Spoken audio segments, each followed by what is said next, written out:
Thank you for joining us for this virtual community meeting of the Kelsey Peak Fire. My name is Natalie Weber. I'm a Public Information Officer with the Oregon Department of Forestry Complex Incident Management Team 1. And we really just wanted to provide you an update on the Kelsey Peak Fire since our team took command of it at 6 a.m. on Monday morning. So today you'll hear from our Operations Section Chief about a current look at the fire, that status, what's going out on the line, and the work that's being done out there. We'll talk a little bit about the weather and how the rain has been impacting those operations, as well as any potential new lightning starts that we could get after yesterday's storm. We'll also hear from our agency administrators from both the Bureau of Land Management and the local Oregon Department of Forestry office about what's going on with the river recreationally in the area, a little bit about those agencies and why they decided to order a team. And finally, we'll close out with our incident commander. He'll talk a little bit about our overall objectives for this incident, some goals that we have as a team, and the priorities that have been set for us by the local agencies who ordered us. If you would like more information, please follow us on Facebook. And without further ado, here's the current fire status. Hello, my name's John Flanagan. I'm one of the Operations Sections Chief for Oregon Department of Forestry Incident Management Team. We're here talking about the Kelsey Peak Fire.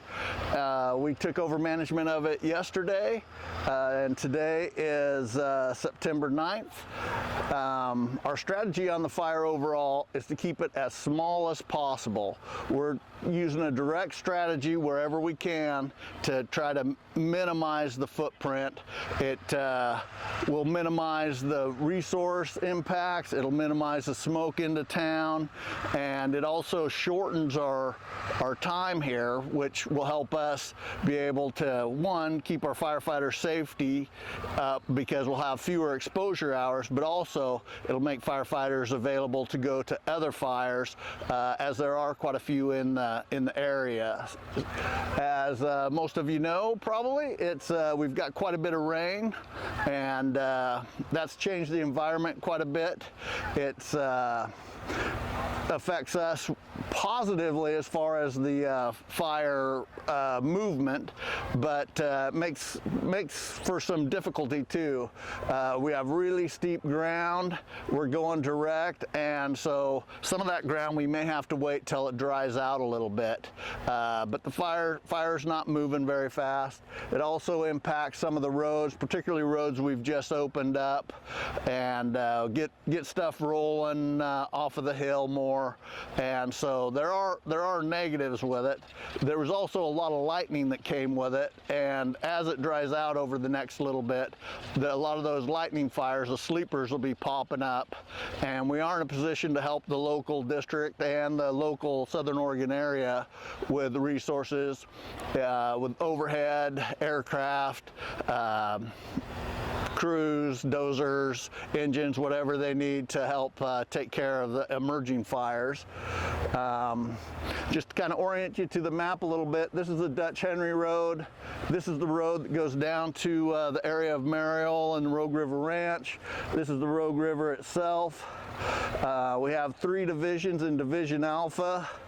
We're along the road here and have punched a dozer line down quite a ways towards the Rogue River. The last portion will be a hand line, but we are looking to try to go direct on this piece of line right here down into Kelsey Creek.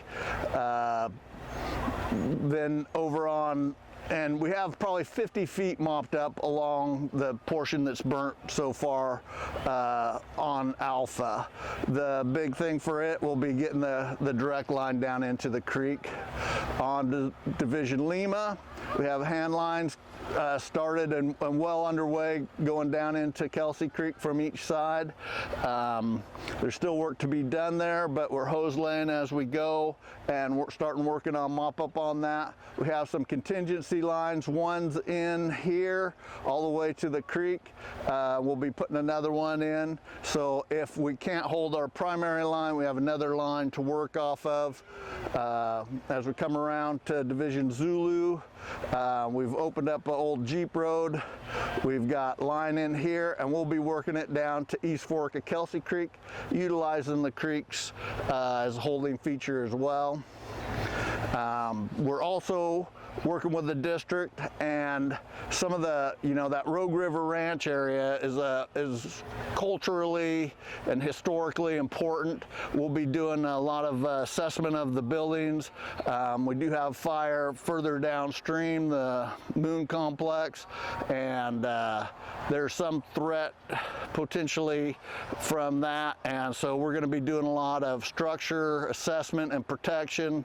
And also this time of year, it's common to get some east winds in this country. Things will dry out again, fires will move again, and so we're preparing options for if the fire does give trouble in the future. We got contingency lines, access, we have structures on both sides of it. The map doesn't go all the way down to the Mariel area, but that's really a special area, and we'll be working hard to protect that. We are anticipating maybe some more lightning and rain today. Then after that, it's going to be working towards drying. And at some point, we'll be getting, some east winds, and so we're preparing for that. We are working with the Moon Fire, talking with them, looking for ways to help each other. A lot of the structural protection down in the Mariel area is it's for both fires, but theirs is probably the most impactful potentially. It's not any imminent danger or anything, but we want to be prepared in case things happen, and so we're working closely with them on that. There are also some other structures over in that country, lodge and old guard station.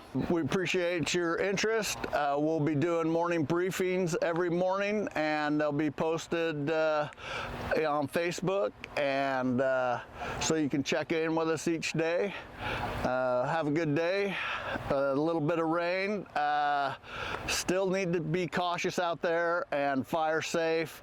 There's no burning, things like that, so we don't need more fire on the landscape, and appreciate your interest. Have a good day. Hello, I'm Justin Kelly, and I'm the field manager for the Grants Pass Field Office BLM. And I'm Jacob Kersnick. I'm the Grants Pass Unit Forester for Oregon Department of Forestry. Over the weekend, in response to the Kelsey Peak Fire and in conjunction with ODF, the decision was made to order a complex incident management team. To that order, ODF Team 1 answered the call. After a quick in-brief, we established that the fire would be kept at the smallest possible footprint and also protect the local structures along the river, such as the Zangray Cabin, the Rogue River Ranch. And in order to do that, we established some closure orders. The Rogue River Trail from Horseshoe Bend to Floridel is closed, and the 32-9-14.2 road, also known as the Mariel Bi-Country Byway, is closed to through traffic. Please, if you can, avoid those areas. In conjunction with that, the evacs were put in place with the Curry County Sheriff and the Josephine County Sheriff due to the impacts to that road. So there is a level 3 in place for the Rogue River Ranch and surrounding structures, and then in Josephine County there's a level 1. I'd like to voice our support for ODF Team 1 in this endeavor to stop Kelsey Peak at a minimum impact to our community. And I'd like to thank the community as a whole for the support we've gotten, and remind them that this is going to be an active fire for the next couple of days and weeks, so to avoid the area as best you possibly can. My name's Dan Quinones, and I'm the Incident Commander with Oregon Department of Forestry's Incident Management Team Number 1. We are a complex incident management team, or Type 1 team, designed to handle complex incidents like the Kelsey Peak Fire in the Lower Rogue Wilderness area. We were asked to come support the Southwest Oregon ODF District and the Medford District of the BLM on this fire, and we mobilized quickly just a few days ago. We'd like to thank the community for their hospitality in hosting us, especially the community of Glendale, where our incident command post is set up, and that's where we're going to be functioning out of on this fire, hopefully for a short duration, to be able to keep this fire at the smallest possible footprint and minimize impacts of this incident on the local communities.